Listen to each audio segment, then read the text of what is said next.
Yes, Andhra Pradesh ప్రభుత్వం మార్చి నెలలో 10th క్లాస్ను examinations జరపబోతున్నటువంటి సందర్భంగా 10వ తరగతి చదువుతున్నటువంటి విద్యార్థులు పేపర్ ప్యాటర్న్ మీద మ్యాక్సిమం మార్కులు తీసుకోవడానికి అవకాశం ఉన్నటువంటి ఏరియాస్ మీద అవగాహన తక్కువగా ఉంది అనేటువంటి ఒక చిన్న ఉద్దేశంతో ఇప్పుడు నేను కొన్ని మోడల్ పేపర్స్ని మీకు ఎక్స్ప్లెయిన్ చేసేటువంటి ప్రయత్నం చేస్తా. సో 10th క్లాస్ అనేటువంటిది ఒక అకాడమిక్ ఎగ్జామినేషన్. సో మీకు 35 మార్క్స్ పాస్ మార్క్స్గా నిర్ణయించబడినటువంటి ఎగ్జామినేషన్.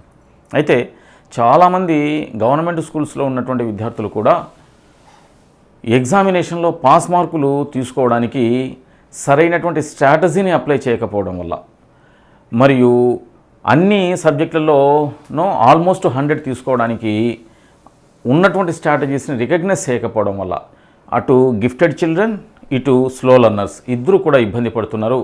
ఆ ఇబ్బందిని తగ్గించడం కోసం నేను కొన్ని మోడల్ పేపర్స్ని మీ ముందుకు తీసుకుని వస్తున్నా.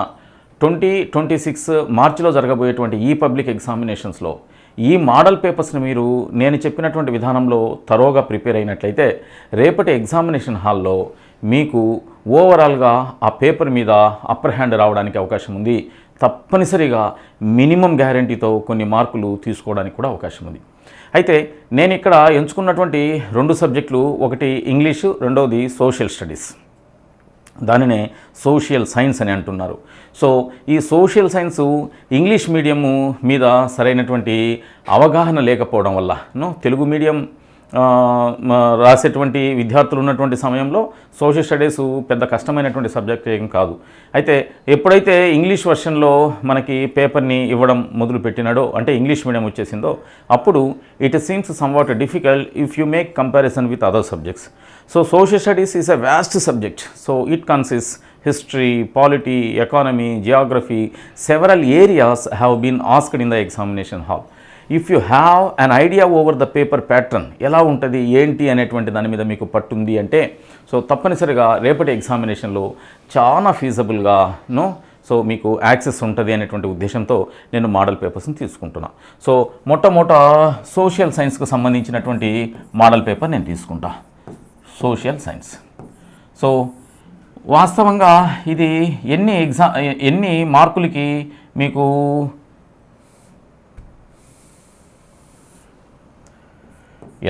ఎన్ని మార్కులకు ఈ ఎగ్జామినేషన్ని కండక్ట్ చేస్తారు అంటే 100 మార్కులకు ఎగ్జామినేషన్ కండక్ట్ చేస్తారు.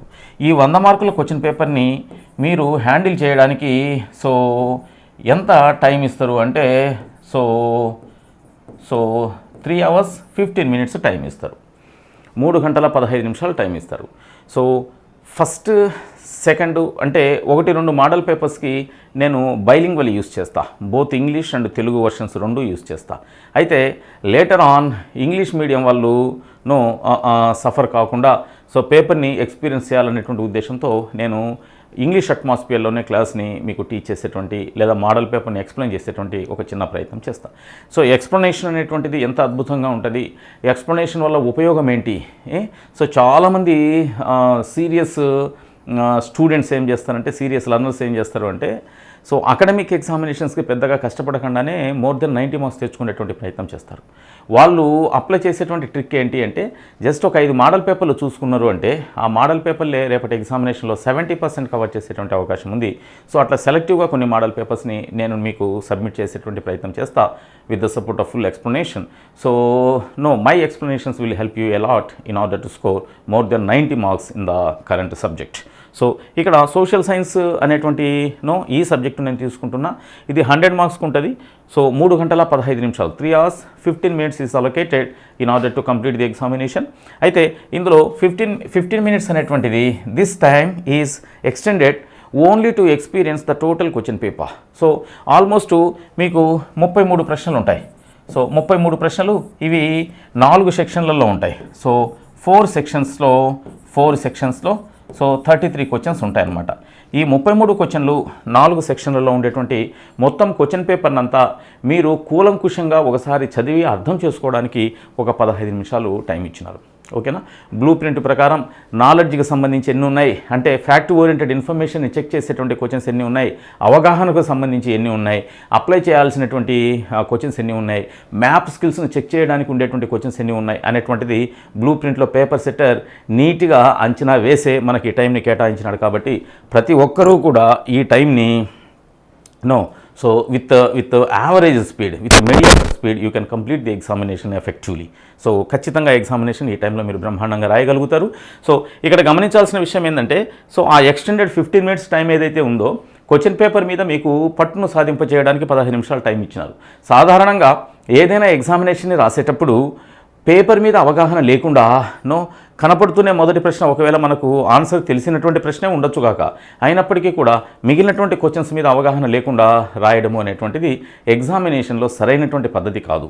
ఓకే, సో మీరు ఆ 15 నిమిషాలు అనేటువంటిది పేపర్ని ఎక్స్పీరియన్స్ చేయడానికి యూజ్ చేసుకుని మిగిలినటువంటి 3 గంటల్లో ఎగ్జామినేషన్ను రాసేటువంటి ప్రయత్నం చేయాలనేటువంటి ఉద్దేశంతో 3 గంటల 15 నిమిషాలు ఇచ్చారనమాట. సో మొత్తం 4 సెక్షన్స్ ఉంటాయి. 4 సెక్షన్స్లో 33 ప్రశ్నలు ఉంటాయి. సో ఆ సీక్వెన్షియల్గా 33 ప్రశ్నల్ని మీరు ఎక్కడ రాయాలి అంటే ఆన్సర్ షీట్లోనే రాయాలి. సో ఈ ఇన్స్ట్రక్షన్స్ అన్నీ కూడా క్వశ్చన్ పేపర్లో ఉంటాయి. So all questions should be return only in answer sheet. So nowhere even question పేపర్లో కానీ, అంటే మీకు ఏదైనా మల్టిపుల్ చాయిసెస్ లేకపోతే మ్యాప్ పాయింటింగు అవి ఏవైనా కనపడినప్పుడు కూడా వాటికి అలొకేటెడ్ ప్లేసుల్లోనే వాటి రాయాలి తప్పితే క్వశ్చన్ పేపర్ అంతా మనం ఆన్సర్ షీట్లోనే రాయాలి. సో కాబట్టి జాగ్రత్త. సో రైటింగ్ కూడా ఎట్లా ఉండాలి, లెజిబుల్గా ఉండాలి, అండర్స్టాండబుల్గా ఉండాలి. సో చూడడానికి మన యొక్క హ్యాండ్ రైటింగు ఎఫెక్టివ్గా ఉంటే ఎక్కువ మార్క్స్ని తెచ్చుకోవడానికి అవకాశం ఉంటుంది. Okay, right. సో ఆన్సర్ షీట్లోనే రాయాలి. అయితే ఒక ఫోర్త్ సెక్షన్ ఏదైతే ఉందో ఈ ఫోర్త్ సెక్షన్లో మాత్రమే మనకి ఇంటర్నల్ ఛాయిస్ ఉంటాయి. మిగిలిన ఎక్కడ కూడా మీకు ఛాయిస్ కనపడవు. సో ఫోర్త్ సెక్షను 29వ క్వశ్చన్ నుంచి 33వ క్వశ్చన్ వరకు ఉంటుంది. 29వ క్వశ్చన్ నుంచి 33వ క్వశ్చన్ వరకు ఉంటుంది. ఈ క్వశ్చన్ నెంబర్స్కు సంబంధించే మీకు ప్రతి క్వశ్చన్కి ఇంటర్నల్ ఛాయిస్ ఉంటుంది. సో 29 పైన అంటే 1 నుంచి 28 వరకు మీకు ఛాయిస్ లేకుండానే మీరు క్వశ్చన్స్ రాయాల్సి ఆన్సర్ చేయాల్సినటువంటి అవసరం ఉంది. ఇక 33rd క్వశ్చన్ ఏదైతే ఉందో, 33వ క్వశ్చన్ ఏదైతే ఉందో, 33లో మీకు మ్యాప్ పాయింటింగ్ ఉంటుంది అనమాట. సో మ్యాప్ పాయింటింగ్ ఉంటుంది. ఈ మ్యాప్ పాయింటింగ్లో భాగంగా 33A 33B సో 2 ఉంటాయి. అయితే ఏకి ఇంటర్నల్ ఛాయిస్ ఉంటుంది, బికి ఇంటర్నల్ ఛాయిస్ ఉంటుంది. రెండింటిని మీరు రాయాల్సినటువంటి అవసరం ఉంటుంది. 33A అనేటువంటిది సో ఇండియా మ్యాప్ ఇస్తారు.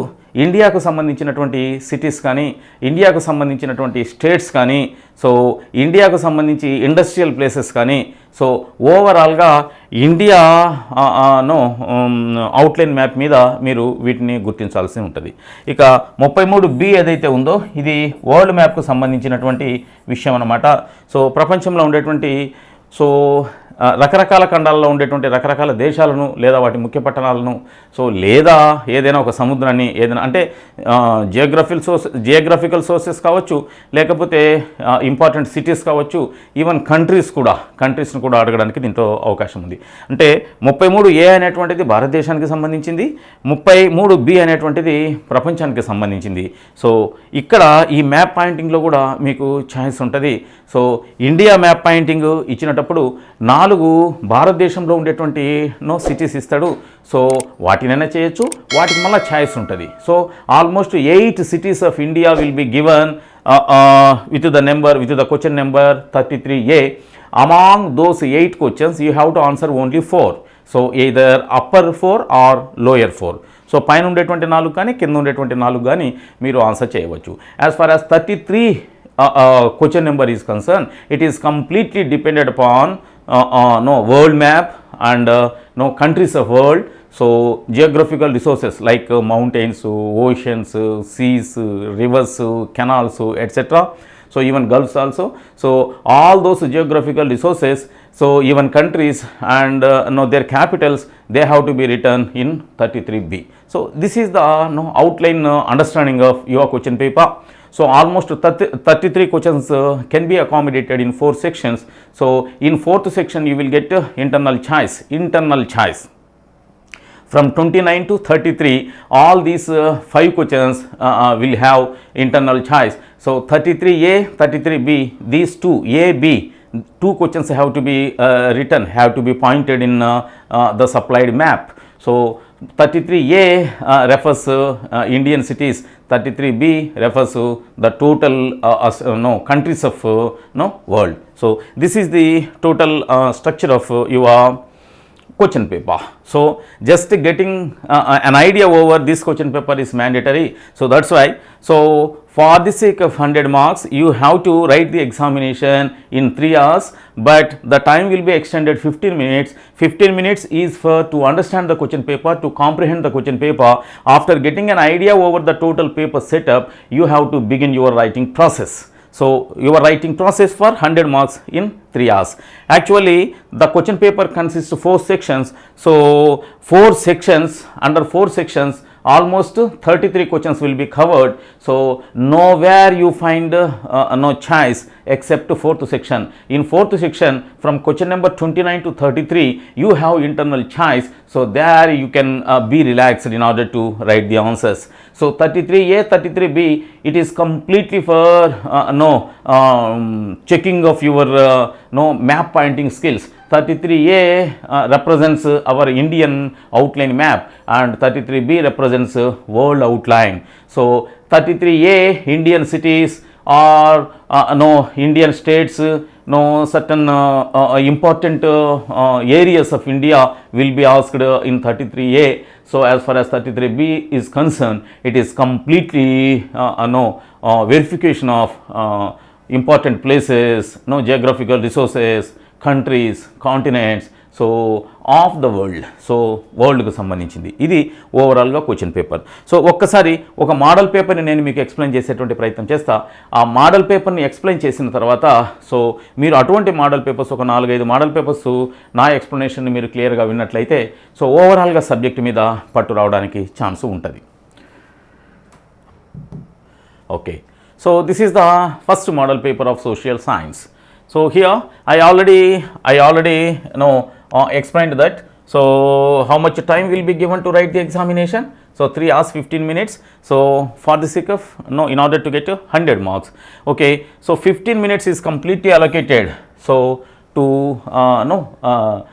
read up the question paper, given question paper. So answers have to be written. No answer booklet only, and then paper consists how many sections? 4 sections. 4 sections with 33 questions. So only 4th section has internal choice. So internal choice will be appeared in only 4th section.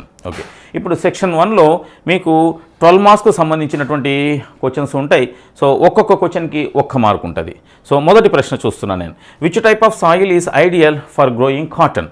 So ప్రత్తి so cotton దూది ఉంటుంది కదా, దూది. So ఆ ప్రత్తిని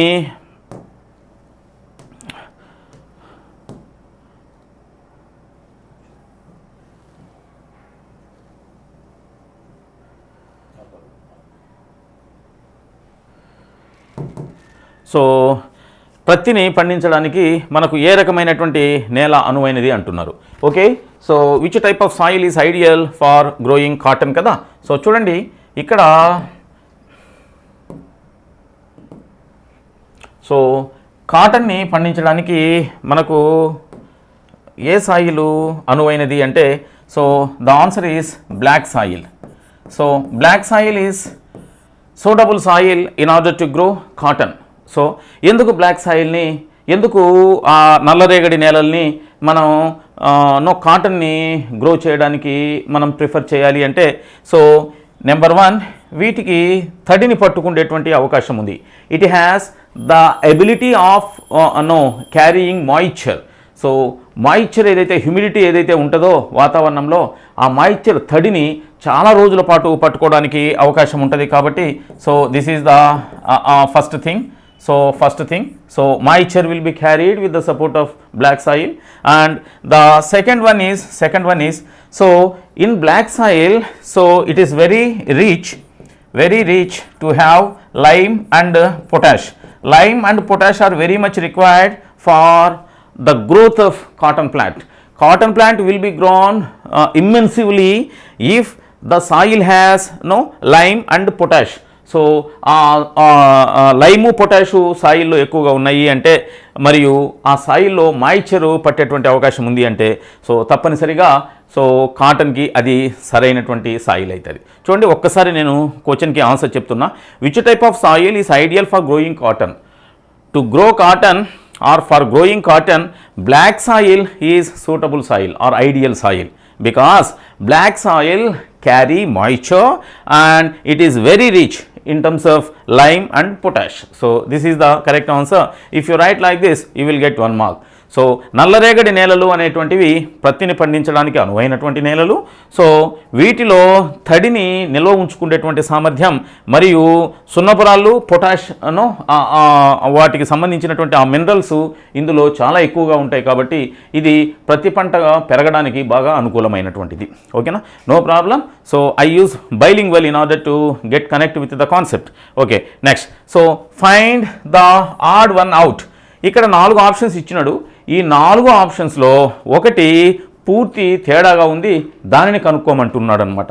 చూడండి, wind ఉంది, ఇది option B water, option C solar energy, option D metal. మీరు బాగా గమనించినట్లయితే విండ్, వాటర్, సోలార్ ఎనర్జీ ఇవన్నీ కూడా రెన్యూవబుల్ ఎనర్జీస్ అనమాట. అంటే వీటిని పునరుత్పత్తించవచ్చు, అంటే అయిపోయిన తర్వాత వీటిని మళ్ళా మనం జనరేట్ చేయవచ్చు. సో రెన్యూవబుల్ ఎనర్జీస్ కిందికి విండు, వాటరు, సోలార్ ఎనర్జీ వస్తాయి. కానీ మెటల్ అనేటువంటిది ఇది ఒక సబ్స్టెన్స్ కదా. సో కాబట్టి వీటితో కంపేర్ చేసినప్పుడు ఈ 3 రెన్యూవబుల్ ఎనర్జీ కిందికి వస్తాయి, ఒక మెటల్ మాత్రము అది ఒక సబ్స్టెన్స్ కిందికి వస్తుంది. సో ఎటువంటి పరిస్థితిలో అది రెన్యూవబుల్ కాదు అనమాట. సో అందుకని ఆడ్ మ్యాన్ అవుట్ ఏంటి అంటే so metal is the odd man out in this 4 series. Okay, next.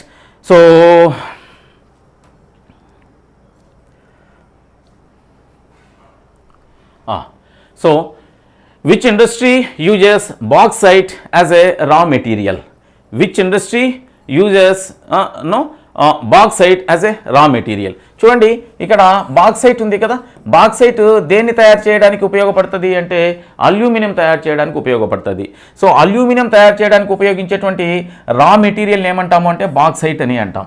కాబట్టి బాక్సైట్ అనేటువంటిది ఏ ఇండస్ట్రీస్లో రా మెటీరియల్గా యూస్ చేస్తామంటే అల్యూమినియం ఇండస్ట్రీస్లో రా మెటీరియల్గా యూస్ చేస్తాం. సో మనకి iron ores, aluminium ores, copper ores ఉంటాయి కదా, ఓర్ మెటీరియల్ ఉంటుంది కదా. సో ఓర్ అంటే ఏదైనా ఒక స్వచ్ఛందంగా భూమి నుంచి మనం తీసినప్పుడు అనేక రకమైనటువంటి కంటామినేట్స్ కలిగి ఉండి సో ఎటువంటి ప్యూరిఫికేషన్ లేకుండా అలాగే తీసుకున్నటువంటి దాన్ని ఏమంటామంటే రా అని అంటాం. సో దానిని ఫ్యాక్టరీకి తరలించి ఆ రా మెటీరియల్ని అందులో ఉండేటువంటి మేజర్ కాంపోనెంట్ను రకరకాల ప్యూరిఫికేషన్ మెథడ్స్ని ఉపయోగించి దాన్ని బయటికి తీస్తాం అన్నమాట ఇక్కడ ఫ్యాక్టరీలలో. So bauxite is the raw material. No, it can be occurred in the form of bauxite from the soil. So by extracting bauxite from the soil, we can purify by using several methods in the factory and we can get aluminum metal. So bauxite, so which industry uses bauxite as a raw material?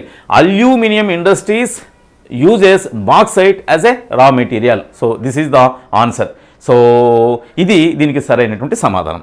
Okay, 4వ దానికి, who hosted the Congress of Vienna in 1815? 1815లో Vienna కాంగ్రెస్కి ఆతిథ్యం ఇచ్చింది ఎవరు ఆతిథ్యం ఇచ్చినారు అంటే ఆస్ట్రియా ఆతిథ్యం ఇచ్చింది. సో ఆస్ట్రియా ఆతిథ్యం ఇచ్చింది. So Austria who hosted the Congress of Vienna in 1815. Austria hosted the Congress of Vienna in 1815. This is the correct answer. If you write this one sentence for this question, then you will get 1 mark. Marokkasari. So bauxite is the raw material to manufacture aluminum. That's why bauxite can be used in aluminum industries, or aluminum industries uses bauxite as a raw material. Okay, so for the sake of 4th question, so Austria hosted the Congress of Vienna in 1815. 1815లో Vienna Congress conference జరిగింది. ఆ కాన్ఫరెన్స్ని ఎవరు host చేశారు, ఏ దేశంలో చేసినారు అంటే Austria దేశంలో చేసినారు అనేటువంటి విషయాన్ని సో మీరు చెప్పగలిగితే సరిపోతుందన్నమాట. ఫిఫ్త్ క్వశ్చన్ చూడండి. ఫిఫ్త్ క్వశ్చన్,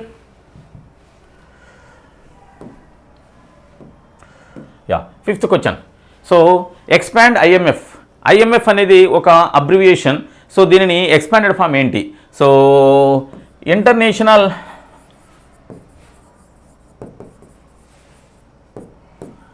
మానిటరీ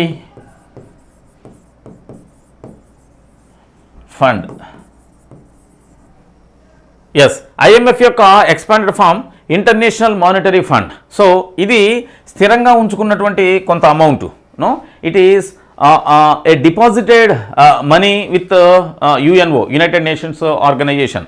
సో ఎక్కడైనా ఒక దేశంలో డిజాస్టర్స్ ఏవైనా సంభవించినప్పుడు సో ఆర్థిక సహాయాన్ని అందించడానికి ఇది రెడీగా ఉన్నటువంటి అమౌంట్గా మనం దీన్ని భావిస్తాం. So International Monetary Fund, so ఇది ఐఎంఎఫ్ యొక్క expansion.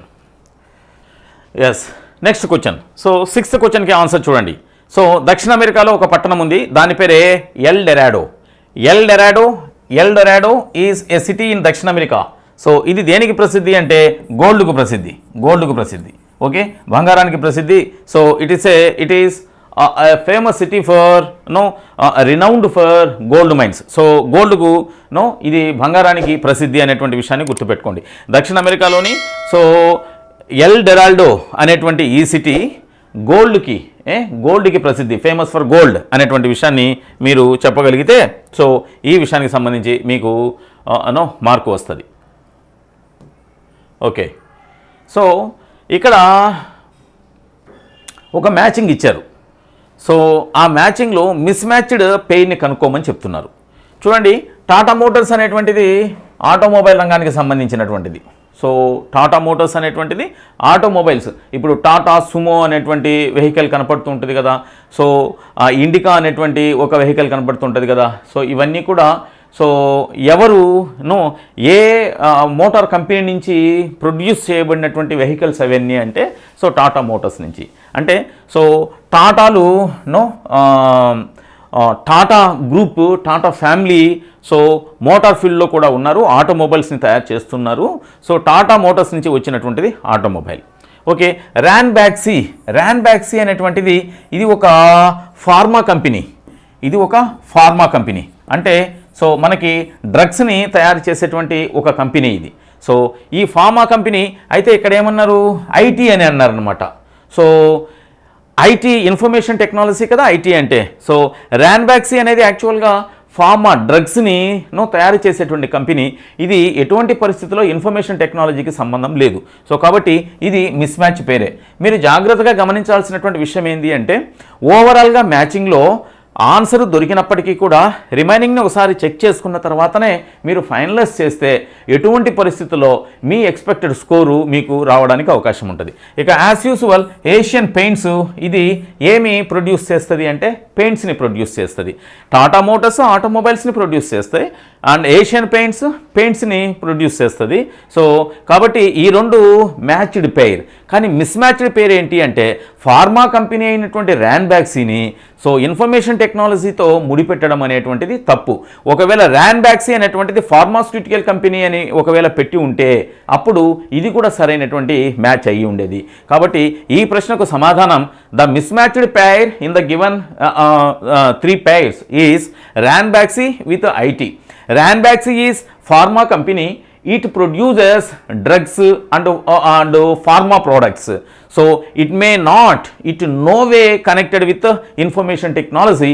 That's why this pair is mismatched. So this is the answer. So ఇది ఈ ప్రశ్నకు సరైనటువంటి సమాధానంగా సో మీరు భావించాలి. ఓకే, సో నెక్స్ట్ 8వ ప్రశ్న చెప్తున్నా, 8th క్వశ్చన్ చెప్తున్నా. భారతదేశం అనేటువంటిది it's a multi parties democratic nation ఇది. సో చాలా పొలిటికల్ పార్టీస్ ఉన్నాయి. They have their own identity, they have their own symbol in order to contest in the elections. So for every 5 years in our India, in our country, elections will be held. So ఇక్కడ చాలా political parties ఉంటాయని చెప్పినాం కదా. So ఈ political పార్టీస్లో question ఏంటి, what is the oldest political party? చూడండి, ఎప్పుడు కూడా ప్రశ్నలో కీవర్డ్ ఆన్సర్ని పట్టించేటువంటి ఒక వర్డ్ ఉంటుంది. ఆ వర్డ్ని మీరు తప్పనిసరిగా ఐడెంటిఫై చేయగలిగితేనే రేపటి ఎగ్జామినేషన్లో మీరు సరైనటువంటి సమాధానాన్ని రాయడానికి అవకాశం ఉంటుంది. సో ఇండియాలో ఓల్డెస్ట్ పొలిటికల్ పార్టీ ఏంటి? సో ఒక్కసారి చూడండి, మనకి 1885 నుంచి ఒక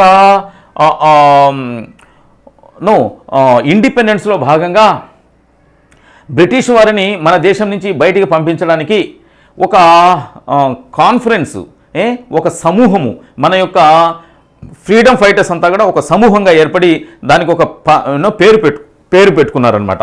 దాని పేరే ఇండియన్ నేషనల్ కాంగ్రెస్.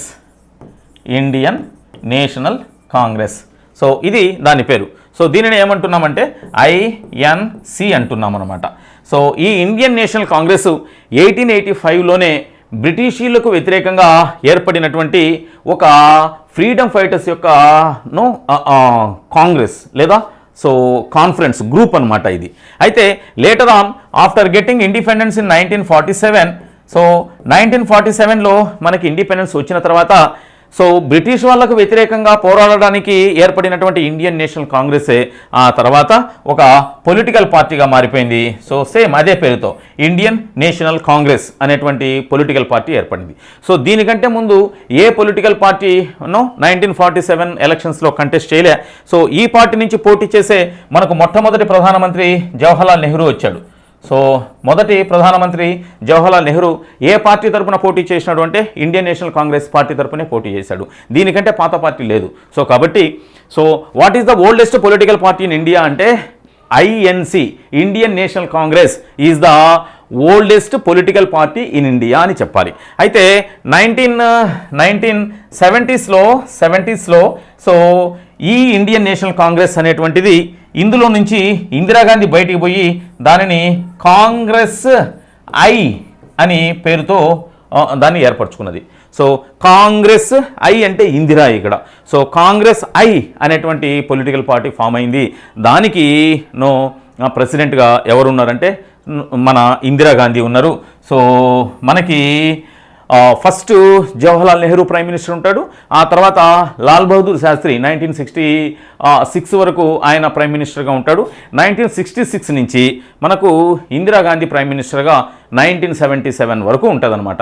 అయితే 1977లో ఆమె చేసినటువంటి కొన్ని పొరపాట్ల వల్ల సో ఆ పార్టీ నుంచి వేరైపోయి కొత్త పార్టీ పెట్టుకొని మళ్ళా ఎలక్షన్స్లో 1980లో గెలిచి వస్తుంది.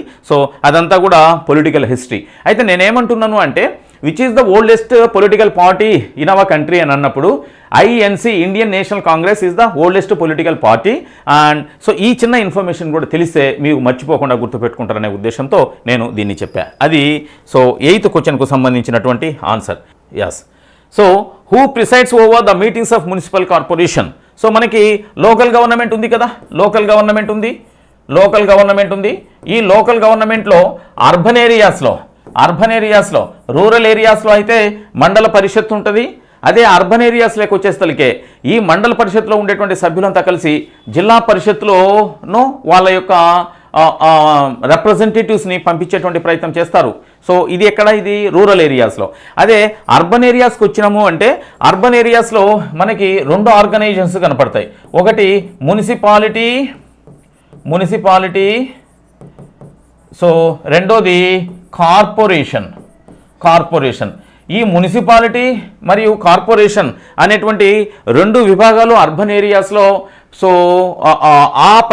ఒక పర్టికులర్ రీజియన్లో అడ్మినిస్ట్రేషన్ను చూసుకోవడానికి మనం లోకల్గా ఏర్పరచుకున్నటువంటి గవర్నమెంట్. ఆల్రెడీ స్టేట్ గవర్నమెంట్ ఉంటుంది. స్టేట్ గవర్నమెంట్ ఇచ్చేటువంటి ఫండింగ్స్తో లోకల్గా కలెక్ట్ చేసినటువంటి కొన్ని ట్యాక్సెస్తో అంటే మనము ఒక లైబ్రరీని వాడుకోవడానికి లేదా ఒక వాటర్ సోర్సెస్ని వాడుకోవడానికి లేకపోతే సర్టన్ ఎలక్ట్రిసిటీని వాడుకోవడానికి కొన్ని ట్యాక్సెస్ అనేటువంటివి మనల్ని అడ్మినిస్ట్రేట్ చేస్తున్నటువంటి గవర్నమెంట్కి ఇవ్వాలి. అర్బన్ ఏరియాస్లో మనకి రోడ్స్ కానీ, లైట్స్ కానీ, వాటర్ ఫెసిలిటీ కానీ, క్లీన్లీనెస్ కానీ, సో హెల్త్కి సంబంధించినటువంటి మరే విషయమైనా కూడా వీటన్నిటిని చూసుకోవడానికి ఒక లోకల్ గవర్నమెంట్ బాడీ ఉంటుంది. ఆ బాడీనే మనం మున్సిపాలిటీ లేదా కార్పొరేషన్ అని అంటాం.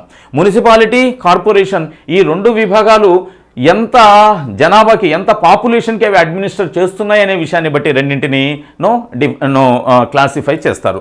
సో కార్పొరేషన్ అనేటువంటిది ఎక్కువ మంది జనాభా, మున్సిపాలిటీ కంటే ఎక్కువ మంది జనాభా ఉంటే దాన్ని కార్పొరేషన్ చేస్తారు.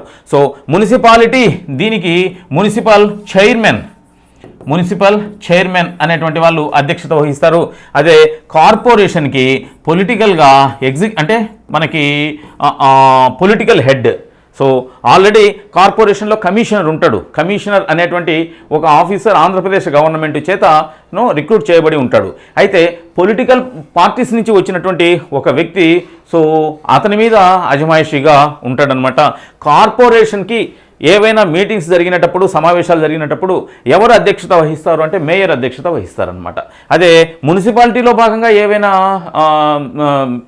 కాన్ఫరెన్సెస్, మీటింగ్స్ జరిగినట్లయితే అప్పుడు మున్సిపల్ చైర్మన్ అనేటువంటి వాడు అధ్యక్షత వహిస్తాడు. సరే, ఇప్పుడు మనకు ప్రశ్న ఏంటి అంటే సో కార్పొరేషన్కు సంబంధించింది కదా. So municipal corporation, so who presides over the meetings of municipal corporation అంటే mayor presides over the meetings of municipal corporation. So this is the correct answer. Mayor municipal కార్పొరేషన్లో జరిగేటువంటి సమావేశాలకి అధ్యక్షత వహిస్తారు. ఇది సరైనటువంటి సమాధానం. సో ఇప్పుడు నేను 10th క్వశ్చన్లోకి వెళ్తున్నా. సో ఇక్కడ ఎంఎన్సీకి సంబంధించినటువంటి ప్రశ్న. ఎంఎన్సీ అంటే మల్టీనేషనల్ కంపెనీ అని. Multinational company okay. So MNC. So ఇక్కడ కొన్ని మల్టీనేషనల్ కంపెనీస్ ఉన్నాయి. సో మన ఇండియన్ మల్టీనేషనల్ కంపెనీ కానిదేది అని అడిగినాడు అనమాట. చూడండి, not an Indian multinational company అంటే ఇందులో 3 ఇండియాకు సంబంధించినటువంటి మల్టీనేషనల్ కంపెనీస్ ఉంటాయి. ఒకటి మాత్రం భారతదేశానికి సంబంధించింది కానటువంటిది ఉంటుంది అనమాట. ఇప్పుడు చూడండి, ర్యాన్బాక్సీ ఇది ఇంతకుముందుగానే మనం చెప్పుకున్నాం. ఇది ఫార్మా సెక్టార్లో ఉన్నటువంటి ఒక మల్టీనేషనల్ కంపెనీ. ఇది ఇండియన్ బార్న్. ఓకే. సో సుందరం ఫాస్టనర్స్ అని ఉంది. సో సుందరం ఫాస్టనర్స్ అనేటువంటిది ఇది ఫైనాన్షియల్ సెక్టార్కు సంబంధించినటువంటిది. సో ఇది కూడా ఇండియన్ బార్న్. సో ఫినాన్స్కు సంబంధించింది ఇది. సో ఇది కూడా ఇండియన్ బార్న్.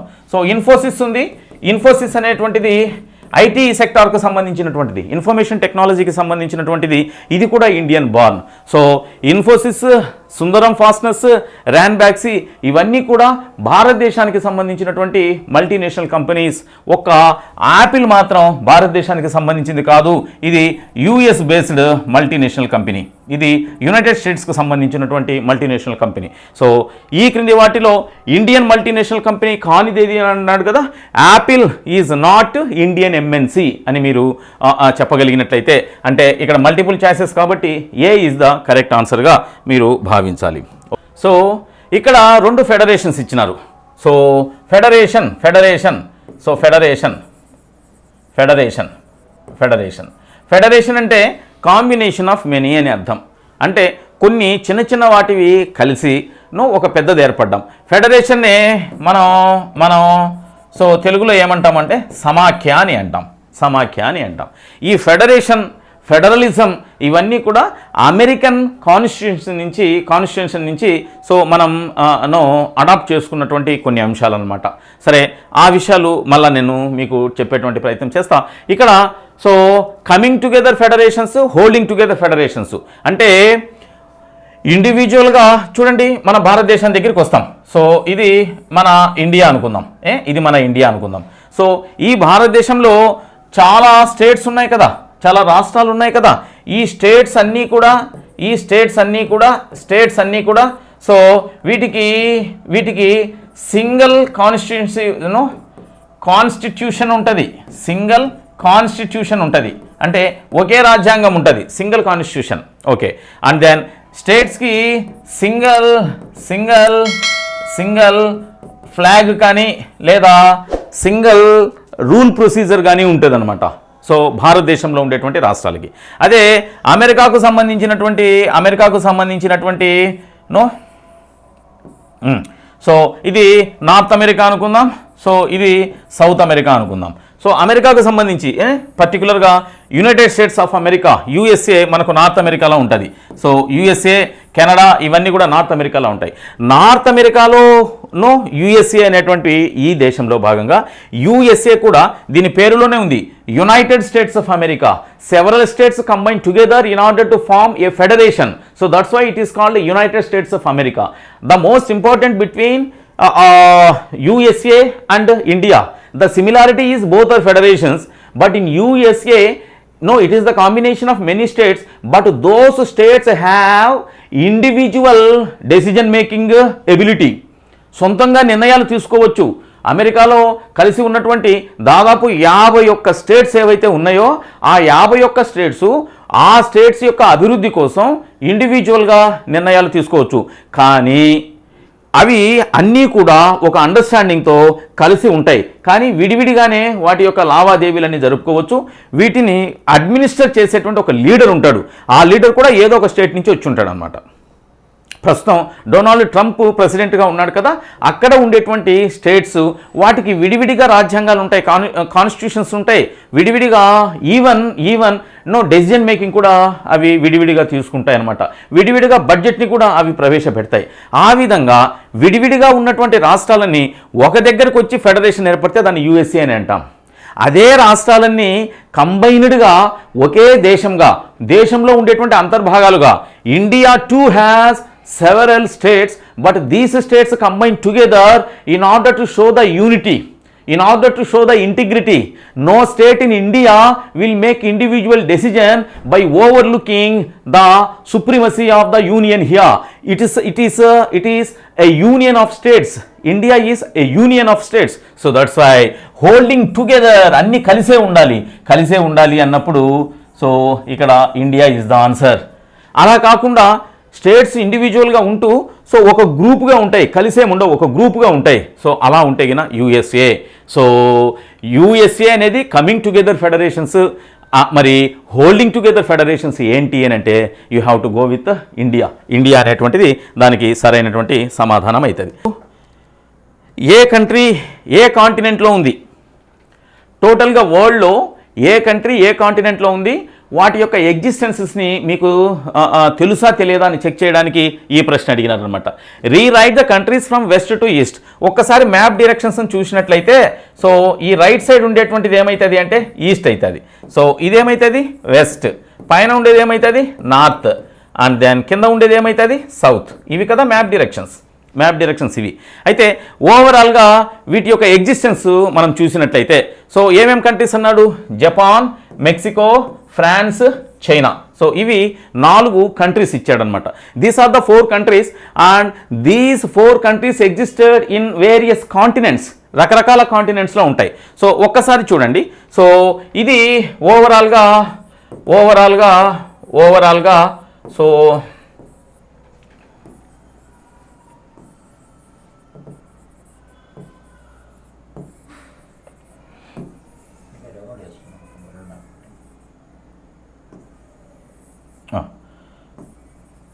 ఎస్ సో ఈ విధంగా పార్ట్స్గా మనకి వరల్డ్ మ్యాప్ ఉంటుంది. సో ఈ పార్ట్స్గా ఉన్నటువంటి వరల్డ్ మ్యాప్లో చూడండి, ఇదేమో సో అమెరికన్ కాంటినెంట్ అనుకుందాం, ఇది నార్త్ అమెరికా, ఇది సౌత్ అమెరికా. సో ఇక్కడ యూరప్ ఉంటుంది, ఇక్కడ ఆఫ్రికా ఉంటుంది. సో ఇది ఏషియా. సో ఇక్కడ ఓషినియా, ఆస్ట్రేలియా, న్యూజిలాండ్ వంటి కంట్రీస్తో ఓషినియా అనేటువంటి కాంటినెంట్ ఉంటుంది. Okay, no problem. సో ఒక్కసారి మీకు ఒక చిన్న క్లారిటీ ఇస్తా. జపాను సో ఇటువైపు నుంచి, ఎక్కడి నుంచి అన్నాడు, వెస్ట్ టు ఈస్ట్, ఇటువైపు నుంచి. So order పెట్టమన్నాడు. ఫస్ట్ ఏమొస్తుంది అంటే అదో ఇక్కడ మెక్సికో ఉంటుంది. సో ఇక్కడ మెక్సికో ఉంటుంది. సో ఎక్స్ట్రీమ్ వెస్ట్లో మెక్సికో ఉంటుంది. సో కాబట్టి Mexico will be the first country from west to east. So first Mexico ఉంటుంది. ఇక మెక్సికోని దాటుకొని ఇక్కడికి వచ్చినామంటే సో ఇక్కడ ఈ భాగంలో ఫ్రాన్స్ ఉంటుంది. సో ఫ్రాన్స్ ఉంటుంది. So France will be second country from west to east. So Japan, Mexico, France, చైనాలలో సో మొట్టమొదట మెక్సికో వస్తుంది. మెక్సికో తర్వాత ఫ్రాన్స్ వస్తుంది, ఎందుకంటే ఇది యూరప్ కాంటినెంట్లో ఉంటుంది కాబట్టి.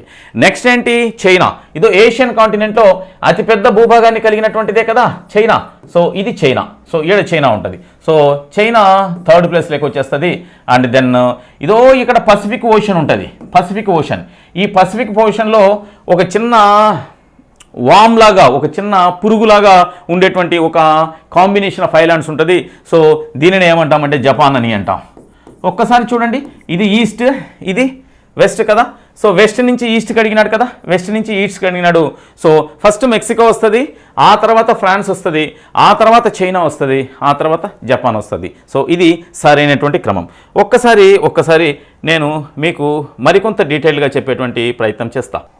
సరే, మనకు చెప్పినటువంటి ఆ కంట్రీస్ ఏమేమి కంట్రీస్ ఉన్నాయి? ఒకటి మెక్సికో ఉంది, రెండోది జపాన్ ఉంది, మూడోది చైనా ఉంది, అండ్ దెన్ ఫ్రాన్స్ ఉంది కదా. ఒక్కసారి ఈ వరల్డ్ మ్యాప్ చూడండి, మీరు వరల్డ్ మ్యాప్ని చూడండి.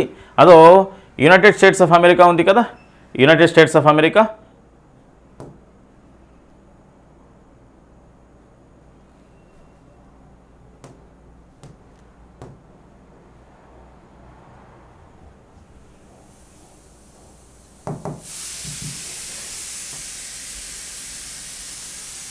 ఎస్, అదో ఇక్కడ ఉంది మెక్సికో, ఇక్కడ మెక్సికో ఉంది. ఓకే, సో మెక్సికో ఇది మనకు ఏమడిగినాడు? సో వెస్ట్ నుంచి ఈస్ట్కి అడిగినాడు కదా, వెస్ట్ నుంచి ఈస్ట్కి అడిగినాడు. సో కాబట్టి Mexico is the first country. And then next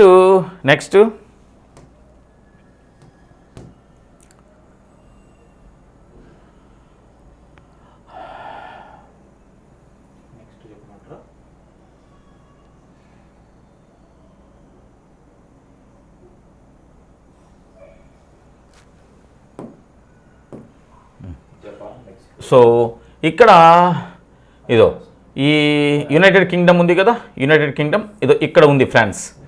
so ఇక్కడ ఫ్రాన్స్ ఉంది. అండ్ దెన్ అదో ఇక్కడ చైనా ఉంది. సో అండ్ దెన్ సో ఇటువైపున సో మనకి ఎస్ ఈ పసిఫిక్ ఓషన్లో ఇక్కడ జపాన్ వస్తుంది, చూడండి. సో వెస్ట్ నుంచి ఈస్ట్ కన్నప్పుడు సో ఫస్ట్ మనకు ఇక్కడ ఉండేటువంటి మెక్సికో, ఆ తర్వాత ఇక్కడ ఉండేటువంటి ఫ్రాన్స్, ఇక్కడ ఉండేటువంటి చైనా, అండ్ దెన్ ఇదో ఇక్కడ ఈ ఐలాండ్స్ మనకి దేనికి సంబంధించినట్టు అవుతాయి అంటే ఎస్ సో జపాన్కు సంబంధించినట్టు అవుతాయి. సో వరుస క్రమం ఏమవుతుంది? Mexico, and then France, and then China, and then Japan. So ఇది ఓవరాల్గా వరుస క్రమానికి సంబంధించినటువంటి ప్రశ్న. 12 వరకు క్వశ్చన్స్ని చూసినాం. అవన్నీ సింగిల్ సెంటెన్స్ వర్డ్కు సంబంధించినటువంటి ప్రశ్నలు. అయితే ఇక నెక్స్ట్ 33rd క్వశ్చన్కి వెళ్తున్నాం. 33rd క్వశ్చన్లో locate the following in given outline. మనం ఏం చెప్పినామంటే 33A మరియు B 2 విభాగాలుగా ఉంటుంది. ఏలో ఇంటర్నల్ ఛాయిస్ ఉంటుంది, అంటే 8 ఇండియన్ సిటీస్ ఇస్తాడు. బిలో ఇంటర్నల్ ఛాయిస్ ఉంటుంది, అంటే 8 వరల్డ్కు సంబంధించినటువంటి కంట్రీస్ కానీ లేకపోతే జియోగ్రఫికల్ ఎగ్జిస్టెన్సెస్ కానీ ఇస్తాడు. ఈ 8లో 4 లేదా 4 అనేటువంటి ఇంటర్నల్ ఛాయిస్ ఇచ్చి ఉంటాడనమాట. ఇందులో మొదటి 4ని మనం ఇప్పుడు డిస్కస్ చేస్తున్నాం. ఇండియన్ మ్యాప్లో పంజాబ్, జంషెడ్పూర్, బంగ్లాదేశ్, ముంబై. సో వీటిని మనం గుర్తించాలి. సో ఇప్పుడు ఈ 4 ఇండియాకు సంబంధించినటువంటి సిటీస్ని మనం ఇండియా మ్యాప్లో లొకేట్ చేయాలి. ఒక్కసారి చూడండి, ఒకటి పంజాబ్, రెండోది జంషెడ్పూర్, మూడోది బంగ్లాదేశ్, 4వది ముంబై. సో ఇక్కడ నేను ఇండియా మ్యాప్ని తీసుకున్నా. ఓకే, సో పంజాబ్ ఇదో ఇక్కడ ఉంది పంజాబ్. సో ఇది పంజాబ్ ఇది. సో ఇక్కడ పంజాబ్ ఉంది. అండ్ దెన్ సో జంషెడ్పూర్, ఇక్కడ జంషెడ్పూర్ ఉంది, ఇది జంషెడ్పూర్. సో జంషెడ్పూర్ అనేటువంటిది మనకి వెస్ట్ బెంగాల్ యొక్క జార్ఖండ్ యొక్క రాష్ట్ర పరిధిలో వచ్చేటువంటి ఒక major industrial area. So Jamshedpur. Next Bangladesh, ఇదో ఇక్కడ వెస్ట్ బెంగాల్ ఉంది కదా, ఈ వెస్ట్ బెంగాల్కి ఆ తర్వాత 7 సిస్టర్స్ ఆఫ్ స్టేట్స్ ఉన్నాయి కదా. సో వీటికి మధ్యలో ఉండేటువంటి దీన్నే మనం బంగ్లాదేశ్ అని అంటాం. దీని యొక్క క్యాపిటల్ ఢాకా. ఓకే, సో చూడండి, సో ఇక్కడ పంజాబ్ ఉంది, ఇక్కడ జంషెడ్పూర్ ఉంది, ఇక్కడ బంగ్లాదేశ్ ఉంది. So next Mumbai. So Maharashtra యొక్క ముఖ్య పట్టణం కదా ముంబై. ఇదో ఇక్కడ సముద్ర తీరంలో ఈడ ఉంటుంది ముంబై, ఈడ ముంబై ఉంటుంది. సో ఇదేమో పంజాబ్, అండ్ దెన్ ఇదేమో జంషెడ్పూర్, అండ్ దెన్ అది బంగ్లాదేశ్, అండ్ దెన్ ఇది సో ముంబై. సో ఇవి 4 రాష్ట్రాలకు సంబంధించినటువంటి ఇన్ఫర్మేషన్. ఒక్కసారి సో కోల్కతా మనం 33Aలో 1 నుంచి 4 చూసినాం. పంజాబు, జంషెడ్పూరు, ఇక్కడ Mumbai, and then Bangladesh. So ఆ 4 చూసినాం కదా. And then Manipur, Kerala, and then Narmada river. So Narmada river. So ఈ 4 మనం లొకేట్ చేయాలి. సో ఒక్కసారి చూడండి. సో కోల్కతా అనేది వెస్ట్ బెంగాల్ యొక్క క్యాపిటల్ కదా. ఇదో ఇక్కడ వెస్ట్ బెంగాల్. సో ఇక్కడ కోల్కతా ఉంది. సో ఈ పాయింట్ కోల్కతా, అది Kolkata. Okay, then Manipur. So Manipur అనేది ఒక రాష్ట్రం కదా. ఇదో మణిపూర్ ఇంఫాల్ క్యాపిటల్ కలిగినటువంటి ఒక స్టేట్ కదా. సో అక్కడ మణిపూర్. సో మయన్మార్తో అది బార్డర్ని షేర్ చేసుకుంటూ ఉంటుంది అనమాట. సో దానికి మణిపూర్కి పైన నాగాల్యాండ్ ఉంటుంది, కింద మిజోరాం ఉంటుంది. సో వెనక వైపున మేఘాలయ ఉంటుంది. సో ముందు వైపున మయన్మార్. సో గతంలో దీన్ని బర్మా అనేటువంటి వాళ్ళం అనమాట. సో అది సో కోల్కతా అనేది వెస్ట్ బెంగాల్ యొక్క క్యాపిటల్, అదో ఇక్కడ ఉంటుంది. సో మణిపూర్ అనేటువంటిది అదో సో నాగాల్యాండ్ మరియు మిజోరాంల మధ్యలో ఉండేటువంటి ఒక స్టేట్. సో ఇది ఇంటర్నేషనల్ బార్డర్ని కలిగి ఉంటుంది మయన్మార్తో. Okay, next Kerala. ఇక్కడ చూడండి, చివరన భారతదేశానికి చివరన ఇక్కడ కేరళ ఉంటుంది. ఈ కేరళకి ఇండియన్ ఓషన్లో తగులుతూ ఉంటుంది. ఒకవైపు తమిళనాడు ఉంటుంది, తమిళనాడు స్టేట్ ఉంటుంది. సో ఇంకొక వైపు కర్ణాటక స్టేటు. సో మిగిలినటువంటి 2 సైడ్స్ వచ్చేసి మనకు ఇండియన్ ఓషన్, హిందూ మహాసముద్రం ఉంటుంది అనమాట. నెక్స్ట్ నర్మదా రివర్ చూడండి, ఇదో నర్మదా రివర్. సో చూడండి ఇక్కడ మధ్యప్రదేశ్ నుంచి సో ఈ విధంగా సో ఇట్లా ఈస్ట్ నుంచి వెస్ట్కు ఇది జర్నీ చేస్తుంది. సో ఈస్ట్ నుంచి వెస్ట్కు జర్నీ చేసేటువంటి ఒక రివర్ ఇది నర్మదా. సో ఇక్కడ తాపీ అని ఉంది, తాపీ. సో మధ్యప్రదేశ్ నుంచి ఇలా మనకి సో మధ్యప్రదేశ్ గుజరాత్ను టచ్ చేస్తూ సో అరేబియన్ సీలో కలిసేటువంటి ఒక రివర్. ఓకేనా. సో మనకి 33Aలో భాగంగా సో మనం కోల్కతా, మణిపూర్, కేరళ, నర్మదా రివర్. కోల్కతా అనేది వెస్ట్ బెంగాల్ క్యాపిటల్. సో అక్కడ ఈస్ట్లో ఉంటుంది.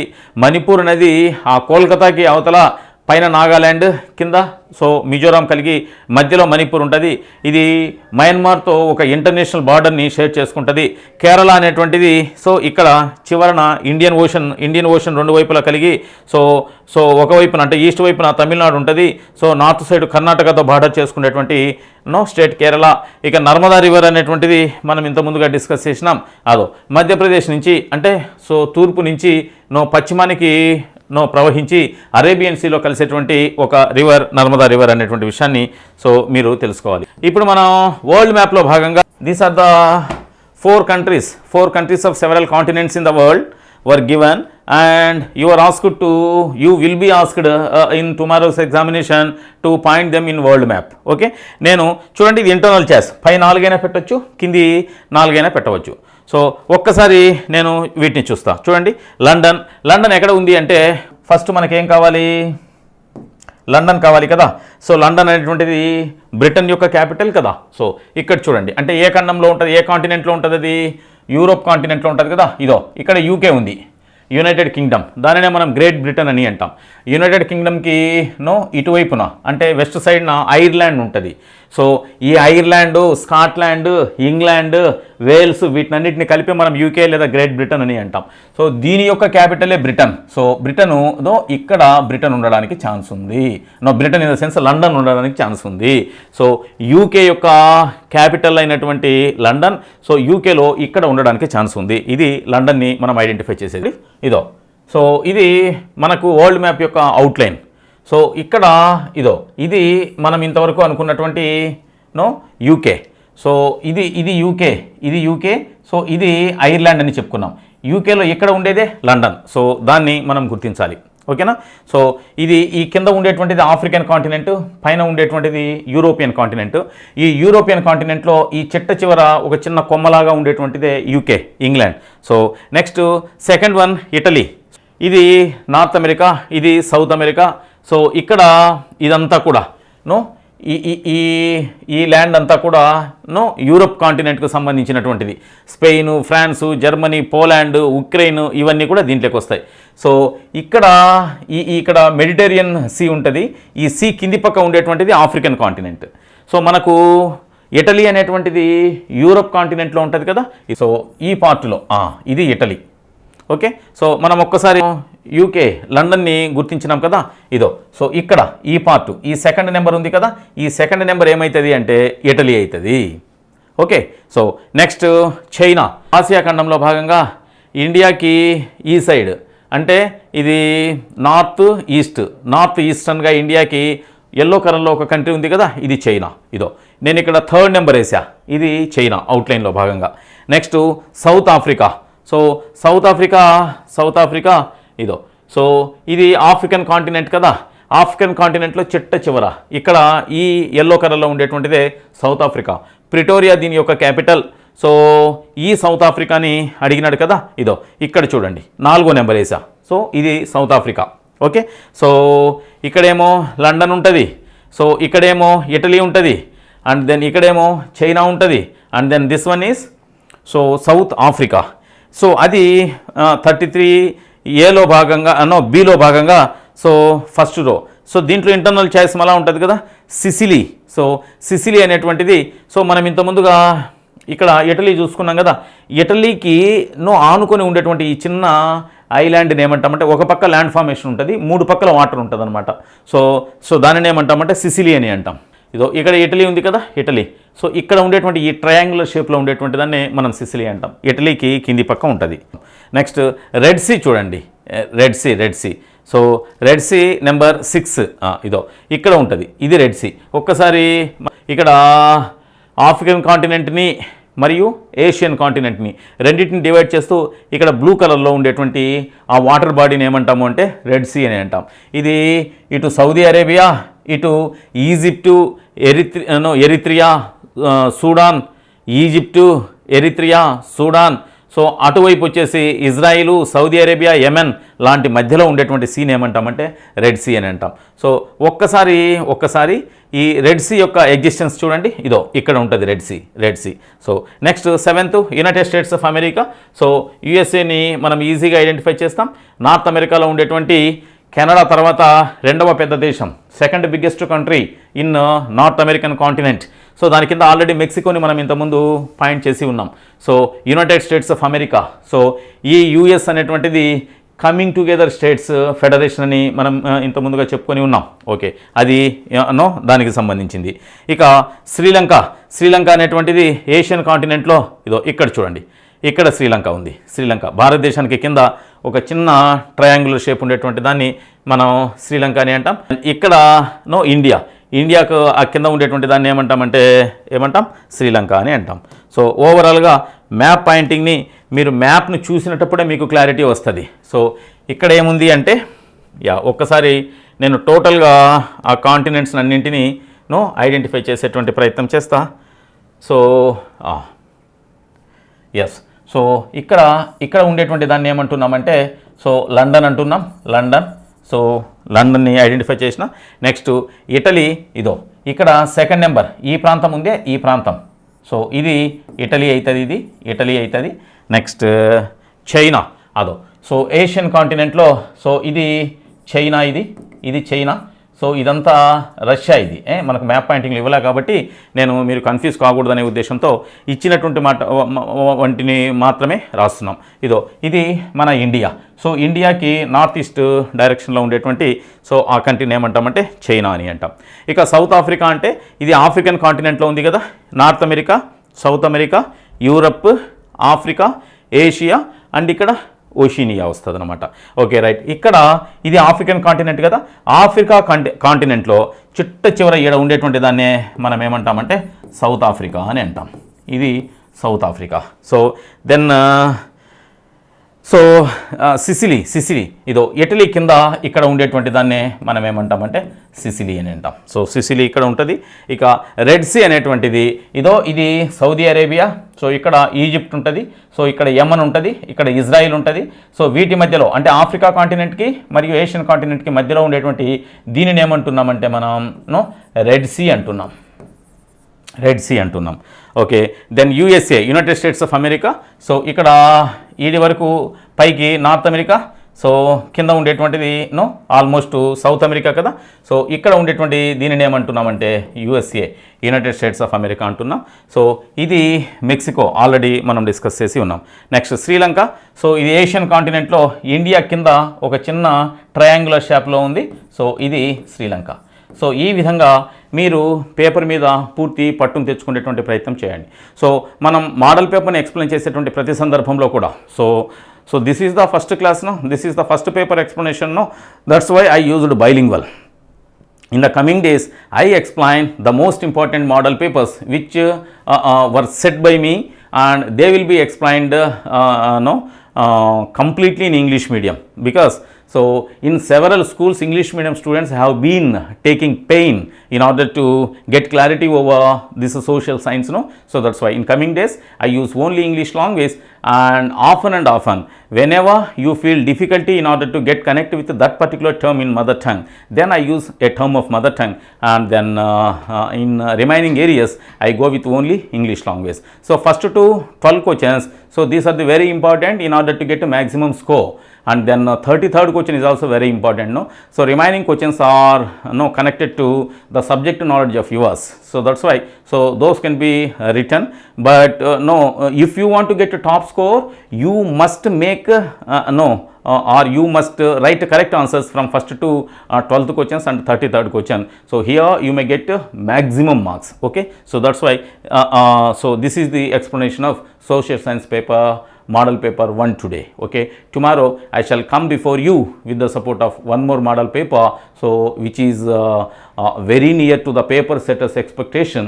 So that will benefit you a lot in order to get maximum score. Thank you.